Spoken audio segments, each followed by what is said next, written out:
People are saying our eyes are firmly fixed on removing President William Ruto from power in 2027 through the ballot. Their eyes are firmly fixed on that. And anybody who tends to work with the man they want to remove, for sure, they will not want to see that person. So Uhuru-Muigai Kenyatta, if you are clever, don't join a sinking ship. In a nation where politics is defined by shifting alliances and dramatic betrayals, the surprise meeting between President William Ruto and his predecessor Uhuru Kenyatta has left Kenyans and the political class grappling with its implications. For me, it's a very welcome thing that the president is now in very cordial relations with the ex-president. Where politics is often likened to a game of chess, alliances are made and broken in pursuit of power. In the heart of Gatondo, under a veil of secrecy and uncharacteristic simplicity, a meeting took place that could redefine the course of Kenyan politics. President William Ruto, once a fierce political adversary of former President Uhuru Kenyatta, paid a surprise visit to his predecessor. Thank you, my friend. Thank you. Asante sana. Asante. Thank you for nyama. Karibu sana bwana. This unexpected reunion has left political analysts, Mount Kenya loyalists, and citizens alike grappling with the question, what does this mean for the future of Kenya's political landscape? The former president is my constituent, has been in this country for some time, has been in politics for some time, has been president for 10 years. He has retired now. He has one or two things he would say about it, not about the presidency, not about Ruto, but about this country.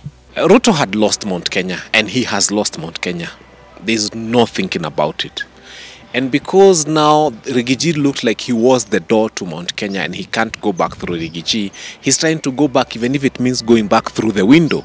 And Embu was an eye-opener for him. He said, oh, the mountain loves Uhuru, so let me call to Uhuru and see if I can go back to Mount Kenya. So that looks for him like the only window through which he could go into Mount Kenya. But Mount Kenya is telling him, in fact, there's a song trending in Mount Kenya, in Kikuyu, is saying we can't go back to our oppressors. That's what they are calling it. It's a very trending song right now. And they are saying even if he was to resurrect Dedan Kimathi and come with the remains of Dedan Kimathi, the people of Mount Kenya will not go to William Ruto. Nobody, no amount of convincing, no amount of anything can take Mount Kenya to William Ruto. Nothing. The meeting, kept under wraps until it concluded, has become the subject of intense speculation. I think that meeting was about their interests. It was about William Ruto trying to protect power and trying to stay in power as much as possible. And it was about former President Uhuru-Muigai Kenyatta trying to protect his interests. He has a lot of interests in this country, and he felt that maybe by having conversations with William Ruto, he would protect his interests. But I think William Ruto needed that meeting more than the former president needed that meeting. And that's why he actually went to Gatondo all the way. Insiders suggest it was first planned during the consecration of Embu Catholic Bishop Paul Kariuki, where Uhuru extended an invitation to Ruto.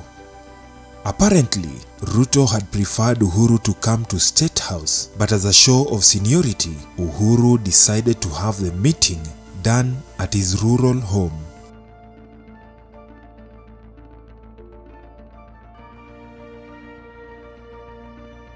On this unassuming day, President Ruto arrived in Gatondo in an unusually small motorcade. The visit was so covert that even local security bosses were caught off guard. The groundwork for this meeting, insiders reveal, was laid weeks earlier during the consecration of Embu Catholic Bishop Peter Kimani Ndongo, and it was here that Uhuru reportedly extended the invitation. It's an act of desperation, if you ask me, because the president who withdrew security from that home has literally had to go to the same home that he thought was not worthy of being provided with security. So it's about them first and then a second. You know, Waswahili wanga na msemo. Wanasema muomba chumvi huombea chunguche, that a person who comes to ask you for a pinch of salt will ask you for a pinch of salt to go and add in their food, not in your food. So, and these people walikuwa naomba chumvi, walikuwa naombea viungu vyao. They were not asking for it for us. It is because it is them primarily and us as second. State House describes the discussions as centered on matters of national and regional importance. But what lies beneath the surface? For President Ruto, the timing of this meeting is critical. He faces mounting challenges: a biting economy, dwindling popularity, contentious legal battles over IBC selection panel, and a reducing public confidence. It is not untrue. It is not new to anybody that the relationship between the president and the former president has not been very cordial for a long time, since they were president and deputy president. We all know it wasn't cordial. We also know that it is important for a former president and a sitting president to have cordial relations. In fact, I say that the civility of an ex-president is the only thing that stops him from bringing down a current president. Because it's like someone coming to this office of mine. You come here, so I've been here 10 years, then I leave through this door, you come in. You don't know where the pen is, you don't know where the water is, you don't know whether the toilet flushes, you don't know all those things. But I know, because I'm living, I've been here 10 years. I know everything. I know what's behind that photo. I know when it was hung there. I know what you will touch and then it will just drop and it will break. I know everything. So if I'm not civil with you, they will just say here and say, wacha uone, akishika hiyo itaanguka. Kifanya hii itaanguka. So civility and cordial relations between a sitting president and a next president is very important. And it is not unusual. You've seen previously, you've seen the deputy president, you see when Kibaki was, even Moi, when Moi left the seat, there were hordes of people going to consult him and Kabarak and ask to pange aje hapa. When Kibaki retired, we saw President Uhuru going and asking him, how do we deal with this? Hapa mtu anananga aje, hapa tumepata hii situation. How had you structured this thing? What was the actual agreement? Because a government is a going concern. Uhuru Kenyatta's symbolic re-emergence after months abroad brings new political leverage. The fallout between Uhuru Kenyatta and William Ruto ahead of the 2022 general election was one of the most publicized political rifts in Kenyan history. It was a betrayal that shaped the election, splitting their base and birthing rival coalitions. But in Kenyan politics, adversaries often find themselves back at the negotiating table. President William Ruto and his allies have lately also been invoking Uhuru Kenyatta's name at any opportunity. Could this meeting signal a realignment of political alliances? And what does it mean for Kenya's delicate balance of power? I think the only thing that politicians learn from Embu is that they don't learn. The reason the president was jeered in Embu is because people saw him as the source of their problems. The reason why Uhuru was cheered in Embu, the reason why they celebrated Uhuru in Embu is because they realized that his rule was better than what we are going through. And the reason you are seeing Rigiji being cheered by people is because he has left the oppressors and he's now with Wananchi. The minute Uhuru Muigai Kenyatta joins hands with William Ruto, he loses his credibility. He loses all the cheer, and all the cheer he had will turn into jeer. It will be noise, it will be pandemonium. People will not want him, people will not accept him. Mount Kenya's political landscape is now a battlefield of ambitions. For former Deputy President Rigathi Gachagua and other regional kingpins, the meeting is a potential threat to their influence. This community has been misused and it's okay. But let me say this because I have seen a lot of analysts, a lot of commentators trying to come up with many theories about the people of this region called Mount Kenya. Let me help you a little bit. It is true what you are saying, the mountain is angry. It is not just angry, it is very angry. Why the mountain is very angry is because of betrayal. The mountain has not only been betrayed, but humiliated and ashamed. For your analysis, let me educate you a little bit, because most of you do not know as well. Even those who are betrayed and humiliated the community do not know as well. They are just beneficiaries of our kindness, but they don't know us. In this region, we hate betrayal. We hate betrayal. Betrayal in this community is a taboo. It is an abomination. And it's one act against this community that is never forgiven. And once you do it, there is no remedy. The matter is closed. Uhuru's subtle engagement may signal a willingness to mend fences with Ruto. This could lead to strategic appointments for his allies in Ruto's administration, further consolidating a truce. There'll definitely be a cabinet reshuffle. You can take that to bank. There will be a cabinet reshuffle. And there are people who will join this administration. They will get someone who will appear from Nyeri, so that they want to see if they are trying to bring someone big from Nyeri to see if they can quell Nyeri and show Nyeri that you're still in government. They will try to get people who are very close to Uhuru-Muigai Kenyatta, because the cabinet right now is not performing the way it should perform.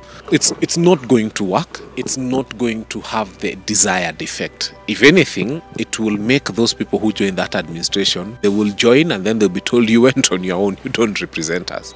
Unfortunately, that's what will happen. So they can pick whoever they want to pick from Mount Kenya. Even Uhuru-Muigai, if they want to make former president a cabinet secretary, they can. But whoever they pick will go on their own. They will not carry two people from the mountain with them. I know we shall see the effect of it in coming days. I shall be waiting just like you shall, and see probably whether there shall be any pronouncements that will tell us what transpired in that meeting. Mimi nilikuwa tu huko nikichungulia kutoka mbali kuhakikisha kwamba hakuna mambo ya uhasama na mambo kama hiyo itafanyika. The meeting also adds a layer of intrigue to Raila Odinga's recent reconciliation with Ruto. With Raila now a quasi-insider in government, Kenya's political system is experiencing unprecedented fluidity. What does this mean for opposition politics? And will Kenya's democracy suffer without a vibrant counterbalance? People are saying, we have a problem with William Samoei Ruto. Please don't work with him. So when Baba worked with him, he lost a huge following. When Uhuru decides to shake Ruto's hand, he's losing a huge following.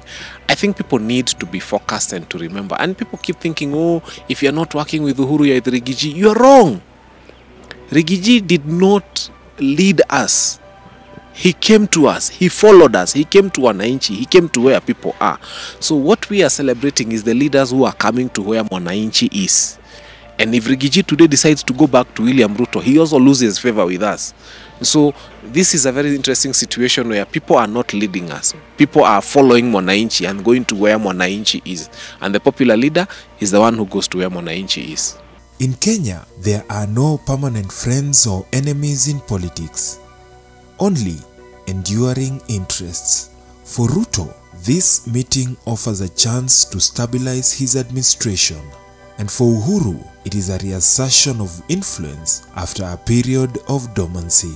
But for ordinary Kenyans, the question remains, will these alliances bring meaningful change, or they are just another chapter in a saga of elite bargaining? It would be completely foolhardy to deny that there has not been animosity on the ground. There's been people have been disgruntled. The populace has been feeling unhappy, discontent and all those things. So I would say that the reception that you would expect to get, or that the reception that people and politicians and members of parliament received last year, wasn't the same this year. For many Mount Kenya political heavyweights, this meeting was more than a surprise. It was a threat. The mountain has moved on, though humiliated and in shame. But the matter is settled. There is no remedy. So those analysts who are trying to analyze what will happen, that is now the answer for you.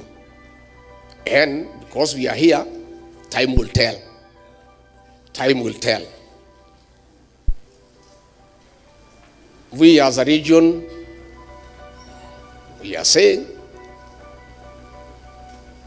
we have been humiliated, we have been ashamed, our dignity has been defiled, our pride has been deflated, lakini tutajipanga. Within a short time, we will claim back our pride and dignity as a people. Ruto's uniting with Raila Odinga had already shaken Kenya's political scene. Now, his meeting with Uhuru suggests a broader strategy to consolidate power through a more broad-based government. Critics argue that alliances blur the lines between government and opposition, leaving Kenyans without a strong alternative voice. For the Mount Kenya region, this meeting raises critical questions. Could Ruto's alliance with Uhuru marginalize other regional leaders? Will Jubilee Party allies find their way back into government through strategic appointments? And how does this reshape the 2027 electoral landscape? You see, I think people need to understand, Rigiji did not lead Mount Kenya. Rigiji listened to the hearts of Mount Kenya and joined where the people are. In fact, the leaders of Mount Kenya, if you want to know like what happened with UDA, in Mount Kenya, leaders unfortunately don't provide direction. They follow the people. And many politicians will tell you, we are going to where the people are. So Rigiji just went to where the majority of Kenyans are, within Mount Kenya. And where are they? Anti-William Ruto. So President Uhuru Muigai Kenyatta has unfortunately gone against where the people are. So it's a huge backlash for him. I don't know how he's going to come out of it, but he needs to redeem himself. It is him to redeem himself. The mountain remains solidly scouting for a leader right now. They are looking for a strong person because there's a challenge with Rigiji. He was impeached. He therefore may not be able to hold political office depending on the outcome of the court proceedings, but he probably cannot be a presidential candidate. And therefore the mountain is thirsty and looking for a shepherd. And whoever comes out as a strong shepherd who does not go to the side of William Ruto, the mountain will follow. The meeting between Uhuru and Ruto exemplifies the fluidity of political relationships and enduring adage that in Kenyan politics there are no permanent friends or enemies. Even in politics, there are cycles. I mean, you cannot imagine that political life is going to be one constant thing. No.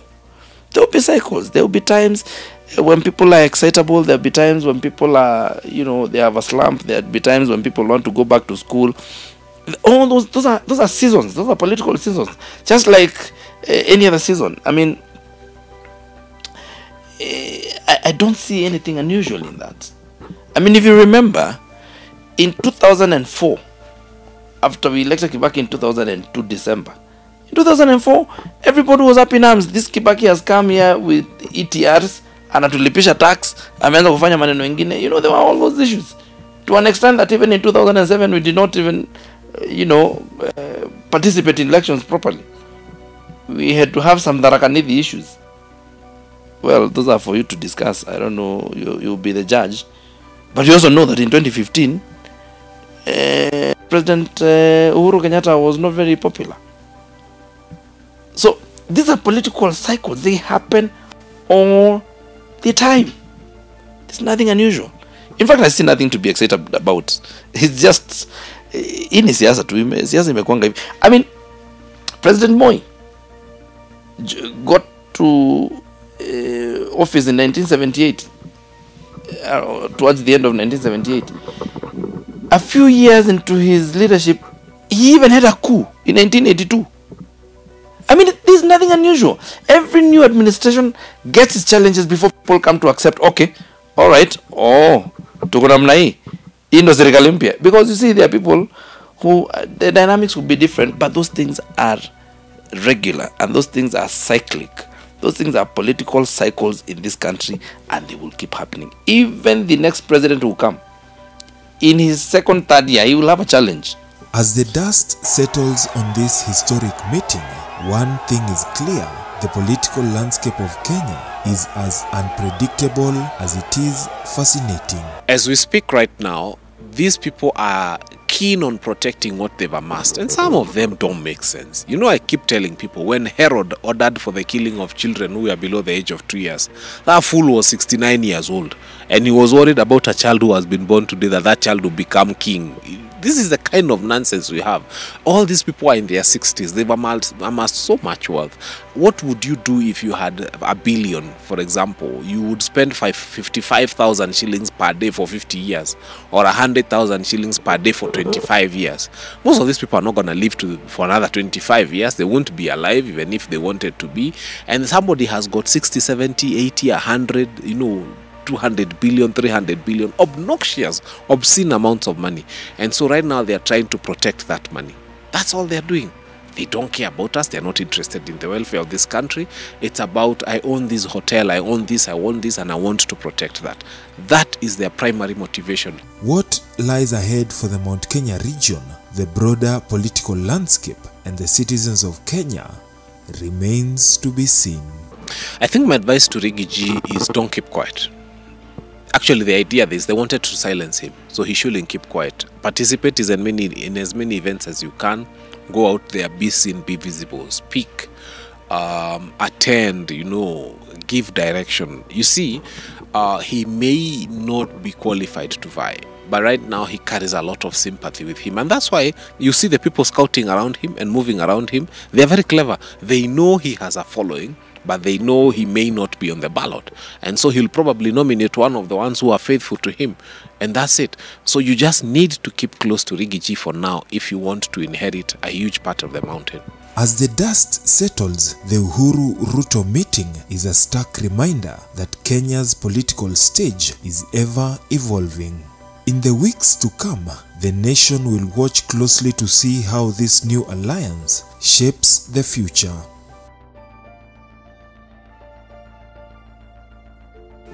The president who's going to be elected next after President William, of course, will be the most popular person at that time, at the time of election.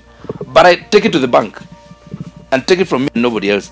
In his second, third year, whether it's going to be me or any other person, I am willing to, I'm ready to have a challenge when that time comes, because I will be expecting it. I have seen it's a pattern.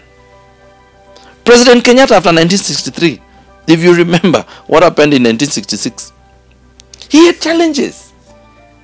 I mean, we had Odinga there and his people saying, "Napana wewe tulikupatia kiti sasa umeanza maneno." Those things will happen. It's cyclic. There's nothing absolutely new. Absolutely nothing. Hakuna. Yoyote ni vitu tuli expect. Hata saizi mimi najua 2034 kutakuwa na vurugu mahali. Whichever way, 2034. Wachana na sahi. 10 years to come. 2034 towards the end, whoever will be president, hata kama ni Yesu atakuja achukue hiyo kiti, kutakuwa na vurugu. To not be easy. And that's us, that's who we are, and that's who we shall continue to be until probably we change our DNA. But kama sisi ni wa Kenya, hivyo ndo tutakuwa.